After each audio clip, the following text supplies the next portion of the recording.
Hey guys, how's it going? Welcome to my video. Just wanted to do a quick video on how you guys can reset your ECU real fast and easy. Anybody could do it. You don't need any tools. It'll probably take you a couple of minutes at most, and you'll get your ECU reset.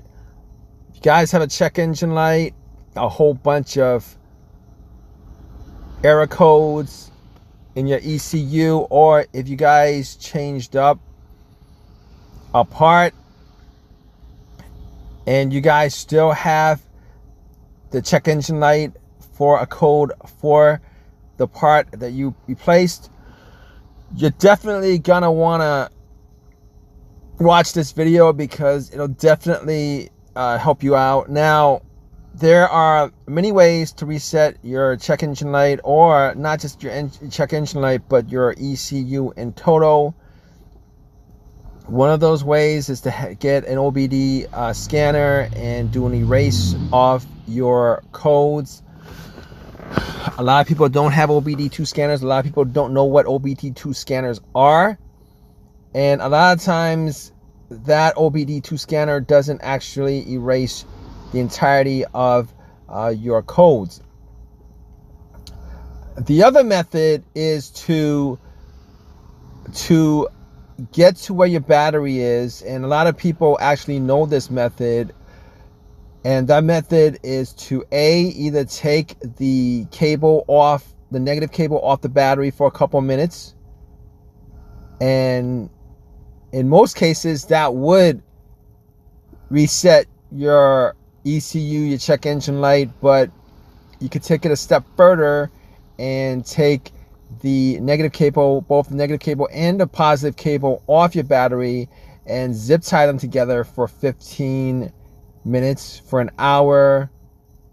Some people do it for a day if they have like serious ECU issues that they're not quite understanding if the ECU causes it, but they want 100% discharge in their system, in all the electrical system. You guys could do that.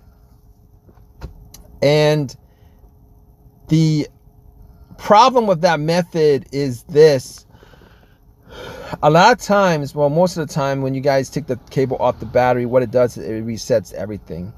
Everything in your car gets reset. Your time gets reset. The mileage that your trip mileage gets reset. MPG gets reset. All your settings, Bluetooth, well, not Bluetooth, but all your AM FM settings, maybe your Bluetooth, I'm not quite sure. But when you take your battery, your cables off the battery, it pretty much resets everything. This method that I'm going to tell you is essentially the easiest method that you guys can do. And what it does is it just resets your ECU, which is one of the benefits of it. It doesn't reset everything, it just resets the ECU. You're still going to have your time, you're still going to have your settings, everything's going to work.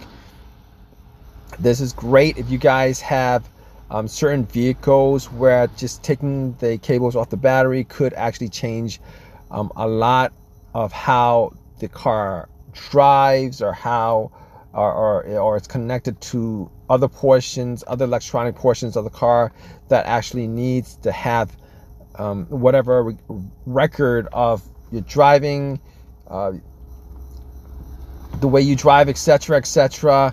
But here's what you guys do in this case, and you guys could probably do this for most cars. You guys want to go to your fuse box.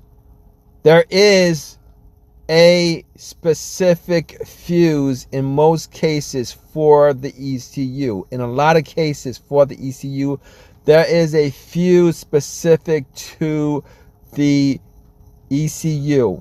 Now, what you guys can do is you guys can take the fuse out for a couple minutes, and then you guys can put the fuse back in, and that essentially takes out all the power from the ECU. and that resets the ECU. And this method is also it works really well if you guys have a crank no start issue or ECU issue where the OBD2 doesn't scan all the way. It's possible that the ECU fuse could be blown. All right, you guys want to check the fuse to make sure it's blown, or if it's good and you guys just want to reset it, just take it out. And normally there should be a tool in that little a little clip tool in the fuse box. You guys could use that to take out the fuse for a couple of minutes, put it in. It's the easiest, fastest way to reset the ECU. All right, hope that this has helped you guys out with your ECU issues. If you guys have any of your own personal experiences with this, definitely leave a comment in the comment section. Please subscribe. Please give me a thumbs up. All that good stuff. Right, guys? Take care.